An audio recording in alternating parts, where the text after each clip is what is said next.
We want to kick things off with kind of, I guess, an official welcome on behalf of Illinois Wesleyan University. Please welcome the president of Illinois Wesleyan, Georgia Nugent.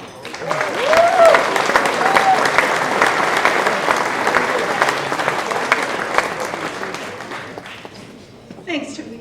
I just want to welcome all of you. This has been just a great day, and we're delighted to have such a terrific turnout to be with us on campus today and tonight. I'm going to be very brief because I think all of us really want most to get Jack up here and hear him tell us a little bit about his career. Jack Sikma has brought a lot of recognition and a lot of glory to Illinois Wesleyan University. And so we are especially pleased to hold this day of celebration, really, a tiny little bit of a giving back for what Jack has done for the university. I will say, apropos what Tony just said, okay, I have to confess, I did not originally know what the Sikma move was. So my husband and I were looking at an ESPN clip where a couple of former NBA players were, demonstrating it, and they were talking about it and how great it was and what a history it's had. And of course, as they were talking about it, they kept saying, yeah, Illinois Wesleyan, Illinois Wesleyan. You are probably our best advertising campaign ever. And the other thing that's so evident this afternoon, through the game and tonight, is the friendship, the fellowship, really, among Illinois Wesleyan alums and friends. So with us today, through the day, we have, of course, Coach Denny Bridges. We have many of Jack's teammates. If you're at the game, you saw them come down to the court to be with him to celebrate the banner drop. So a lot of his teammates, a number of his classmates, some of his fraternity brothers, his brother Bob, and so many others are here to celebrate Jack's success. So it's really a Titan family affair as far as I can see. And I know all of us are looking forward. I will bring Tony back, and then he's going to bring Jack up here, and I know we're all looking forward to hearing Jack reflect on his journey from Bloomington to Springfield, really. Thanks.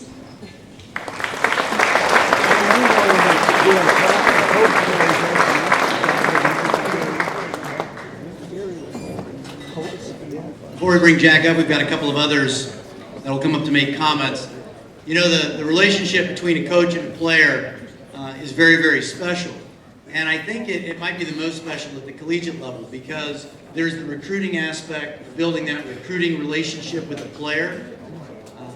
And that's one in where the coach, again, knows that he's recruiting a player to improve his entire team. But he makes a lot of promises to that player as well and tries to paint a vision of where he thinks he can take that player and how he thinks he can improve that player. And when a player decides to commit to a coach, there's a high level of trust there. It means a lot for an 18-year-old to tell an adult, well, I believe in you and I trust in you that you can take me to where I think I need to be. And when you get a really phenomenal coach and a great player, you put the two together, some magic can really happen. And I think that's what we're celebrating here tonight. Please welcome to the stage Jack Sikma's coach at Illinois Wesleyan, the legendary Denny Bridges.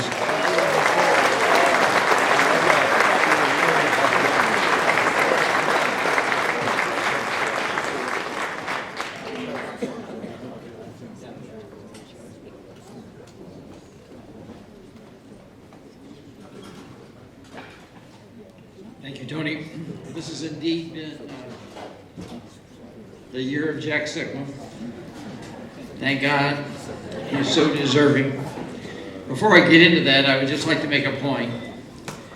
In a Saturday night in February in 1961, 59 years ago, I played basketball in this room.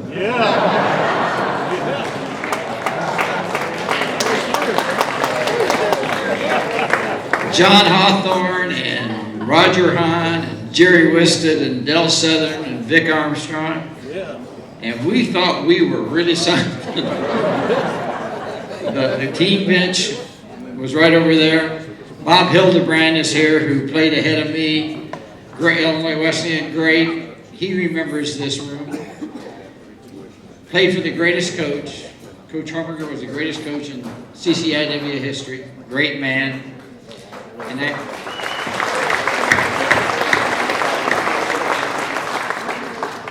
of course, since then, there's been Fred Young Fieldhouse and now the wonderful Shirk Center.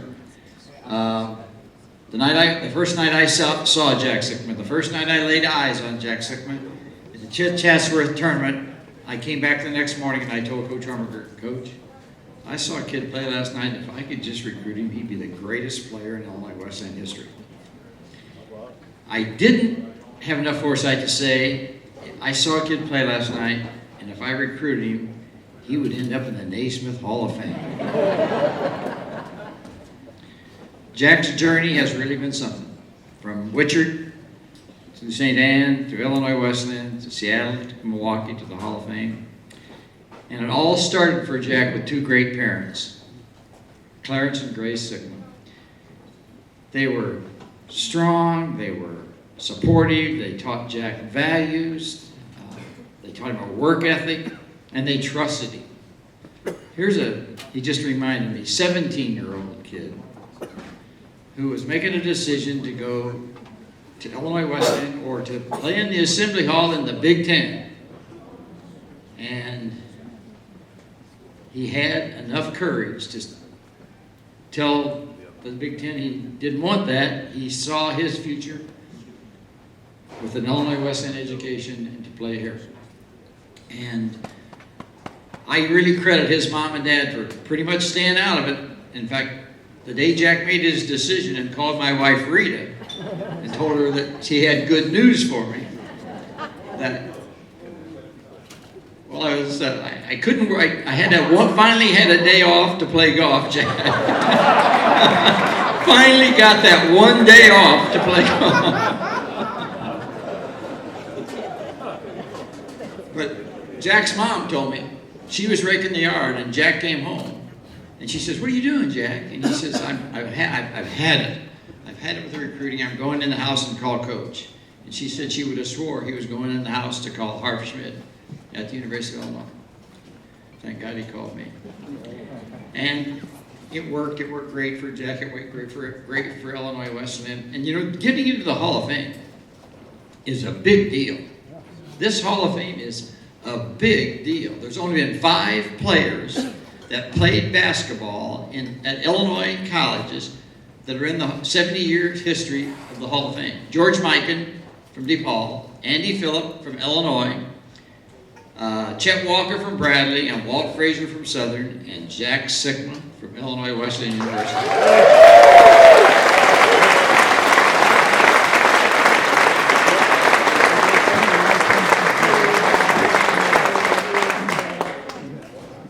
And the trip to Springfield, Mass. Was unbelievable. And Jack was the star of the show because he had all kinds of people from St. Anne there and Wichert, all kinds of people from Seattle and Milwaukee there, and then the loyalty of the Titans, the loyalty of his teammates and his fraternity brothers in Illinois Wesleyan University. When his name was announced in the auditorium, bedlam. The other players looked around, what's going on here? How can this guy draw so many friends? And after the induction, all the Hall of Famers went out on the stage. There was Jack Sikma with Kareem Abdul-Jabbar, Bill Russell, Jerry West, Larry Bird, Charles Barkley, Bill Walton. They were all, Isaiah Thomas, they were all there. And I just kind of sat back and said, boy, isn't this something? And Jack, it was clear that they embraced Jack and Jack belonged. And so forever, every year, Jack is going to be a Naismith Hall of Famer. Every year, Illinois Wesleyan has a Hall of Famer. I was so proud, and I am so proud. Thanks, Jack, for making it happen.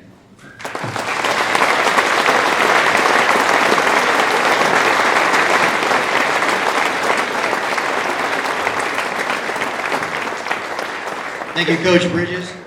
You know, I've been around Illinois Wesleyan for 32 years and have worked with athletics or around athletics in a variety of different ways, and have been a part or around a lot of conversations with former athletes. And it was always interesting to be around. You know, you heard the stories about Jack Sikma playing at Illinois Wesleyan, and then I would meet some of his teammates. And whenever they would talk about Jack, it wasn't like they were tired of talking about him. Their eyes would light up and they get excited about telling stories about playing with Jack. And what's interesting about it is when I've been around Jack a couple times and he starts to talk about his teammates, his eyes light up. And he's just as excited to talk about teammates and the guys he played with. There's a real bond that happens on a team. There's an incredible tradition and history of basketball at Illinois Wesleyan University. As Coach Bridges mentioned, Bob Hildebrand from the class of 1952, a former player, is here. We have a lot of other former Titans. Can all former Titan basketball players stand up? And if you're standing, raise your hand. Let's give them all a round of applause for all those that have put on the green and white.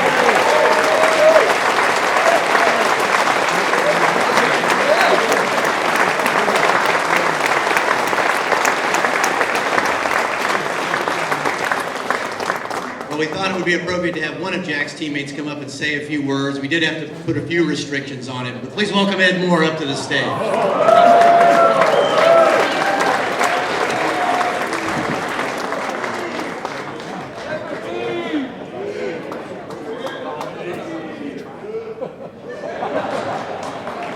Why they chose me, I really don't know. My name is, for those that don't know, Ed Moore. I grew up in a little town north here called Lexington, Illinois. I was a year behind Jack in school. And actually, the first time I ever saw Jack Sikma play college basketball, Coach Bridges was recruiting me, and actually Fred Young, who the field house was named after, I met him and I went to the game with him. And I remember seeing Jack, and excuse me if I say Storky, I'm talking about Jack because I referred to him as that. That was his nickname the whole time. But I watched him and I was like, at times I thought he was going to trip over the foul line. Of course. But there was something about him. He could shoot, he could move, he could defend. And I made my decision to come to Wesleyan, and obviously it was a great decision. So experience with Jack on the basketball court. Memories fade. It was 40-some years ago when we actually put on the green and white. So I don't really recall a lot of specific games or specific shots. But I do know this. When we would play Carroll or Wheaton or University of Florida or DePaul or Bradley, the teammates that I had on my team with Jack, we all knew playing that game, the best player on the court was on our side. We knew that. And we knew we had a chance. And we won most of those games, lost a couple. But as far as the memories and all that, they fade. It's nice to see some of them. The high def wasn't as good as it is now. So that part of it, I can't really remember a lot of things. The Sikma move, he had a couple moves before the Sikma move. They called it a Sikma move, but it didn't pertain to basketball, so.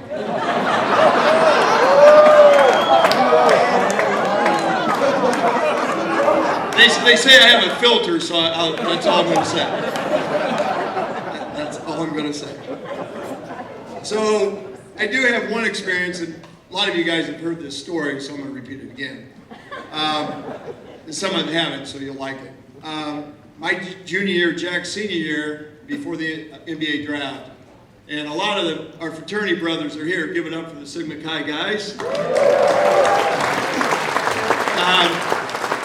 At the Sig House, we had the warm dorm and the cold dorm, and we all slept in the warm dorm or the cold dorm. And my bed happened to be by Jack. So one night I mentioned to him, I said, Storky, I said, if you get drafted, because we really didn't know for sure where he was going to end up in the draft, but I said, if you do, I think I deserve 2% of your contract. And Jack, his little pause, he goes, why would you say that? And I said, well, when I came to Wesleyan, I scored quite a few points at Lexington High School. I said, I gave up a lot of scoring opportunities and passed you the ball here. And he had that storky little kind of pause, and he goes, well, let's just put it this way. Had you not thrown me the ball, you wouldn't have played.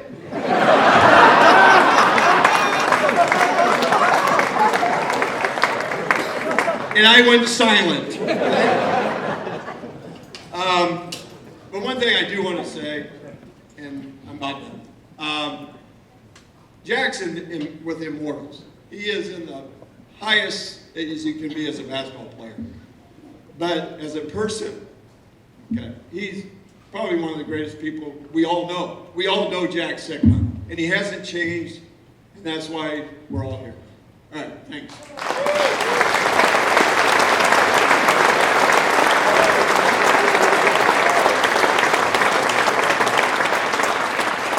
Thank you, Eddie. Well done. You know, I still remember the first time that I met Jack. We were at the Final Four down in Salem. I think maybe it was Denny was your last Final Four. And we were watching the other semifinal. And I think I went by and Denny was standing next to Jack. And here I am just nervous and here's this symposium. I just happened to be passing by. And Denny says to Jack, hey Jack, you know Tony? I'm like, why would he know who I am? I'm supposed to say that the other way around. And I shook Jack's hand and his fingers came up to about right. The one thing that's been interesting is I played a little basketball. I watched a ton of basketball. I coached student athletes, was a student athlete. What's really interesting being around athletics is that, and I said this to Jack when he spoke to our men's basketball team the other day, but I think a lot of people look at, oh, well, Jack Sikma. You know, he's 7 feet tall, you know, and of course he's going to have a lot of rebounds. He's going to have a lot of points. If you watch any of these highlights, and for those that got the opportunity and the pleasure to watch him play live, what happens, what's special is when you take somebody, there's some physical attributes for sure, and then there's some ability, but then there's a work ethic, and then there's a motor. And when you're the player who is one of the more imposing physical players on the floor, but then you also outwork, or at least attempt to outwork everybody else on the floor, that's when you become a Hall of Famer, and that's who Jack Sikma is. Please welcome, in the class of the Hall of Fame this year, Mr. Jack Sikma.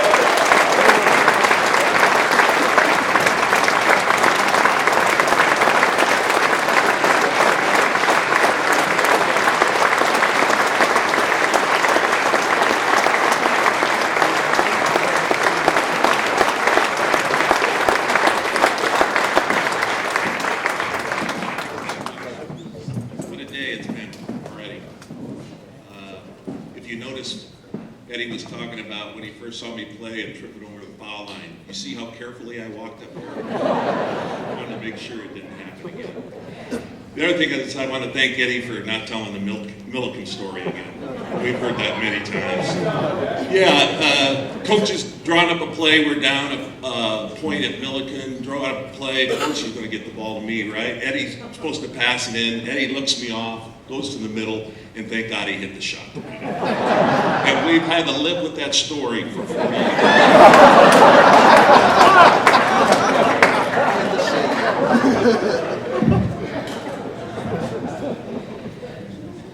You were glad that the Sikma move turned out to be the Sikma move, weren't you, President? Yeah. Eddie stole my joke. I was remember those days when Coach Bridges would come down the road to St. Anne, drive. We would maybe go play 9 holes of golf or sit in the car and chat. And Coach and I became really close. He knew I was struggling through my decision. I had some opportunities elsewhere, but it was really that connection that formed early in my recruiting. And Coach saw me play at Chatsworth, which was Christmas, I believe. And I probably played another 16 games the rest of the year. Coach was at 10 of them. So that just tells you how much effort he put into helping me make a great decision to come to Illinois Wesleyan University.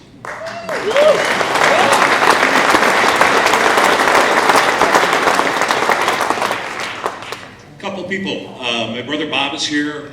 Another key thing, Bob, there we go.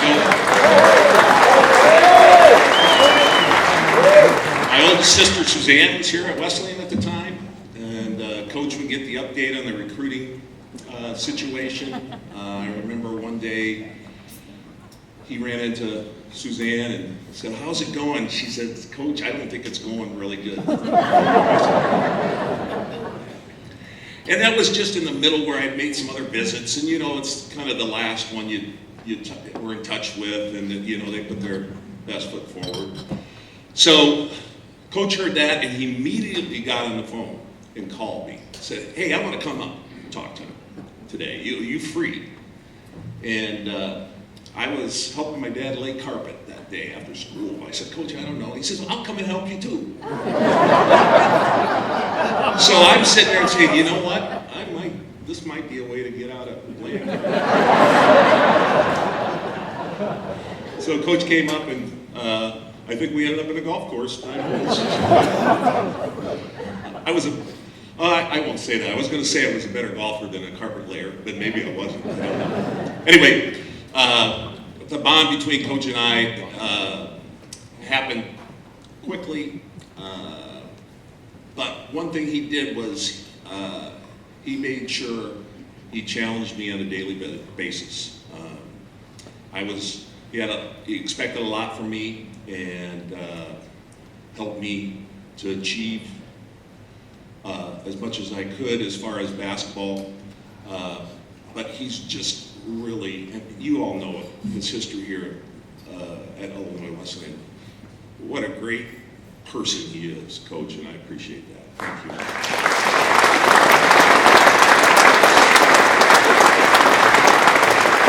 So a couple of coaches' stories when I first got to Illinois Wesleyan. Farm boy, had the long hair, was the long straight hair and whatever. And I guess previously there was only a certain accepted length of hair. And so Coach is teaching a class with some other athletes that have been around here, and they ask, "Okay, you got Sikma here, you're going to ask him to cut his hair. It's too long." He says, "No, the rule is how far the hair is off the floor." That's the rule.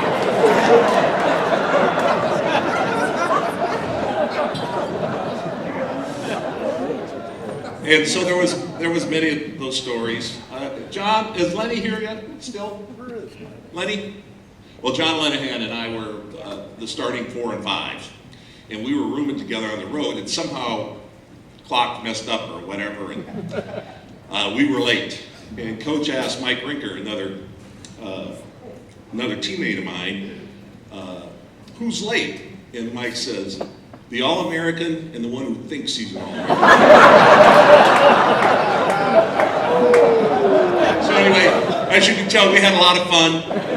Our team was great, made up a lot of great individuals, seeing people here that I hadn't seen for a long time, ex-teammates. I was so glad you guys came out on the court with me, wanted to share this with me. And I think it's now Tony and I going to do a little back and forth. Anyway, what a day. This has been great. And one last thing. How about those Titans? Yeah. How about those Titans?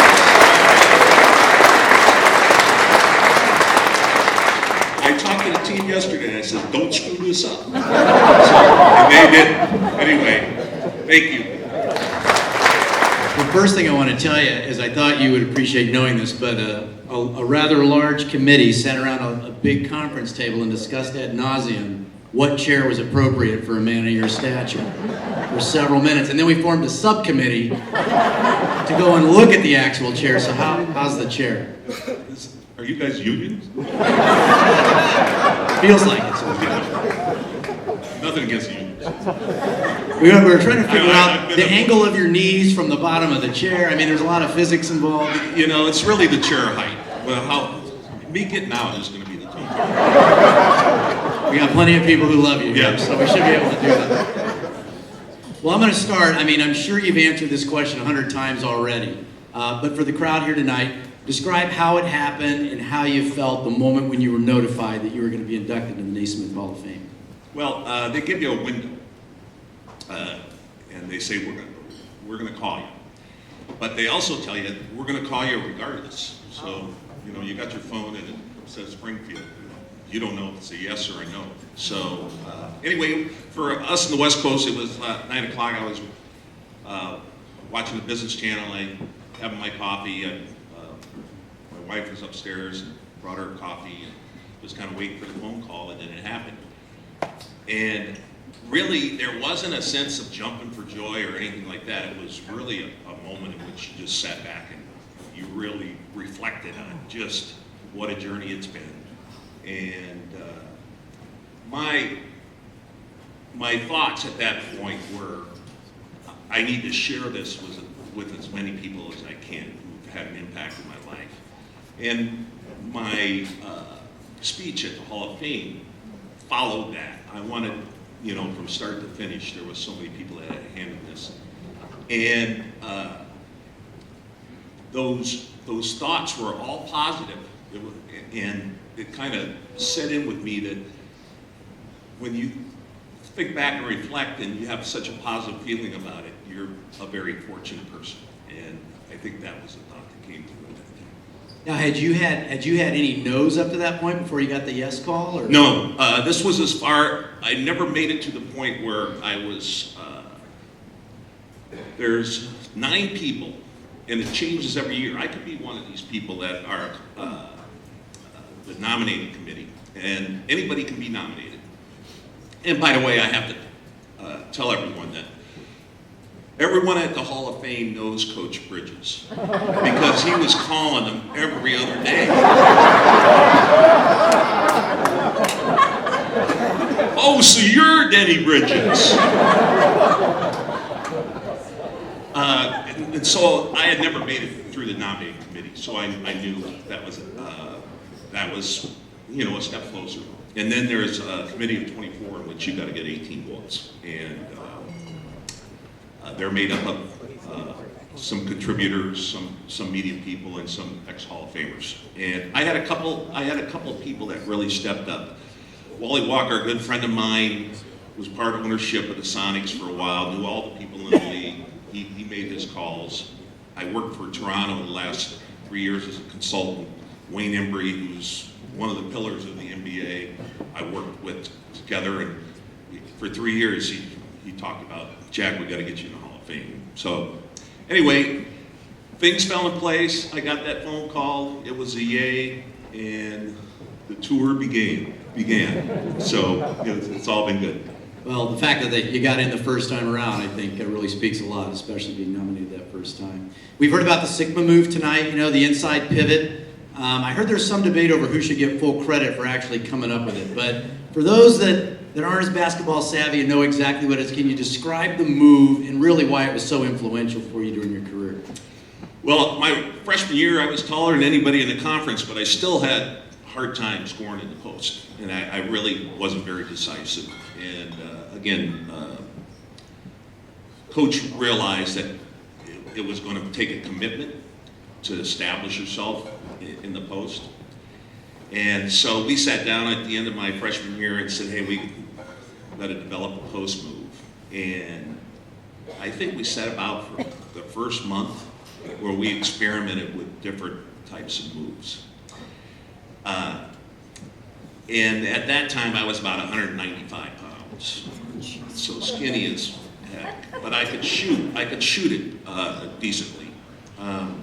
So stepping a little bit away from the basket to give me some room and take the physicality of the post play out of it, it became apparent, I think, over time that the inside pivot and pivoting away from my opponent was probably a way to go. So, and Coach, I think Coach, you said the roots were Southern Illinois basketball area. It was used a lot. So anyway, we committed to it, and it took so many repetitions over time. And I remember the season started, and we would do it every day from both sides, pivot off both feet, with both feet, that kind of thing. And I'd get in the game, and I wouldn't do it. You know, it's kind of the Malcolm Gladwell that takes how many 10,000 repetitions or some, whatever it is. But wouldn't do it, and coach would be on this, do your move, do your move. I didn't realize it was my movie already at that point, but do your move, do your move. And I remember in December, it was at, up in Chicago, one of the games, it was either Elmhurst or North Central. And in the first half, I started doing it, and I was like 9 for 12 from the field in the first half, and it clicked it. And from then, I didn't hear "do your move" anymore. I realized there was a purpose for doing all this, and it was pretty successful. So that's kind of how it evolved. I will say this, that when I went to the pros my first year, I had a phone call with coach, and I said, boy, I don't know how effective the Sikma move will be in the pros, you know, bigger guys, whatever. And he said, oh, you guys keep using it, keep using it. Well, the good thing about it is, once I got in the game, it was automatic. I didn't know how to do anything else. So, right? So what was a problem at first was really a help in the league, because that's what I was going to do. And you make a few hoops and over Bill Walton or, you know, one of the other big centers, you say, okay, we're good. So anyway, that's the type of support I had over my career from coach. On a scale of 1 to 10, how prepared do you think you were for the NBA when you left Illinois Wesleyan, and did that feeling prove to be accurate? Were you as effective as you thought you were going to be? Were you more effective than you thought, or was it more of an uphill battle?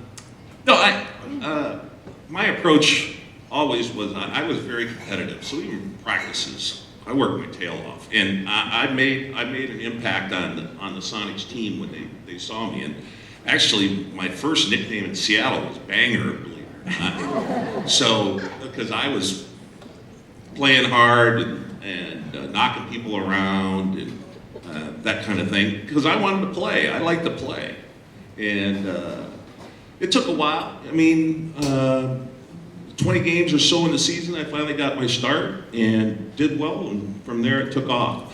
I had the benefit of going against the other rookies or my classmates in the Olympic trials the year before, and that was really a huge opportunity for me. But it also really reinforced when I came back from the Olympic trials. I worked my tail off, got bigger and stronger,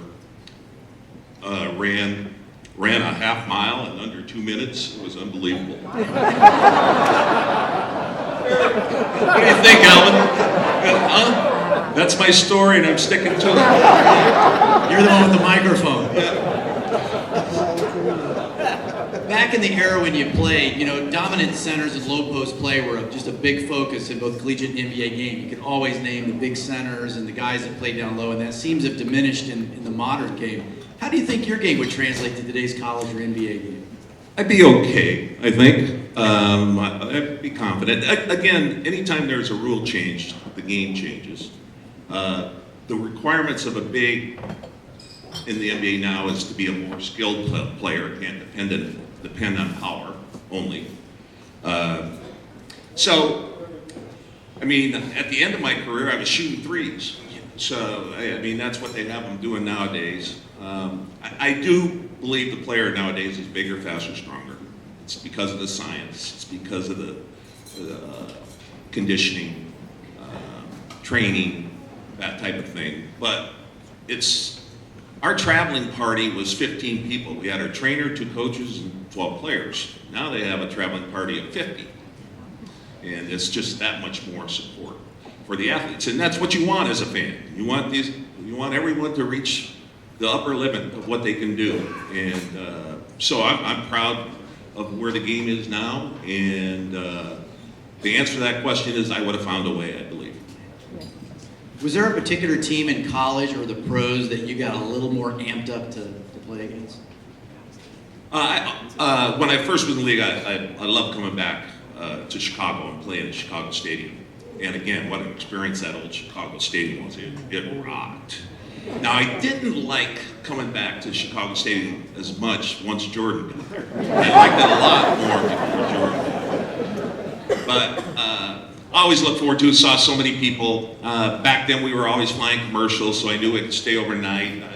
Many of the guys in this room would come up to games, and we'd figure out our place afterwards and catch up a little bit. So they're the mecca of Madison Square Garden. And, you know, Laker, the thing in LA were, well, always fun to go to. I will tell you this, that Boston Garden, you know, the history there and all the championships, it was the biggest dump in the league. And I think Red Auerbach did it on purpose, just so that there was no comfort for the opposing team. Yeah, I know you've gotten this question probably a lot in the past, but it's one that always, I think people enjoy hearing about. Really, what was your toughest one-on-one matchup? What really, who did you know that it was? You played against a lot of great players during your era, and you got your fair share against them, but who would you consider your toughest matchup? I had a lot of them. There was a lot of great centers in the league. You know, my rookie season, I played the four more than some of the five, but I went up against Bobby Jones, Jamal Wilkes, that kind of thing. So I was chasing people more than holding position. But then moved to the five. Have to be Kareem. Like I said, the view of 33 right up here throwing a hook shot over you happened a lot, and you just hoped he missed a few. Did your work early. Moses Malone was tenacious, but I mean, Bill Walton, Wes Unseld, Robert Parrish. You just had to come with it every night and survive. And you know, they get a little frustrated with that Sikma move too. They try to get that block, and they overcommit, and all of a sudden I got them in the air, and so that part was fun too.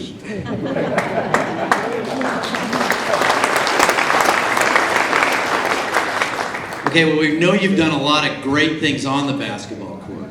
Do you remember a particularly embarrassing moment on the basketball court? I don't know if it's a shot block or, you know, of course, I don't know if your shot got blocked very well. I'll tell you an interesting situation. And a referee told me once I got cut. He said, "Well, stop sticking your head in there all the time." You know. So, but anyway, I was in Kansas City, and we were playing the Kings then in Kansas City, and Leon Douglas, who was a big, strong kid out of Alabama, I was going up against, and I went up for a rebound, came down, and he came down and he hit me right underneath the eye. And the first thing you do as an athlete when you get hit like that is you go to feel if it's wet, if you're bleeding. So I'm going like this to see if it's wet, and the cheerleaders were sitting right there in the end line, and they're going like this. So I knew there was an issue. But seriously, I still remember, she's sitting there going, "Oh,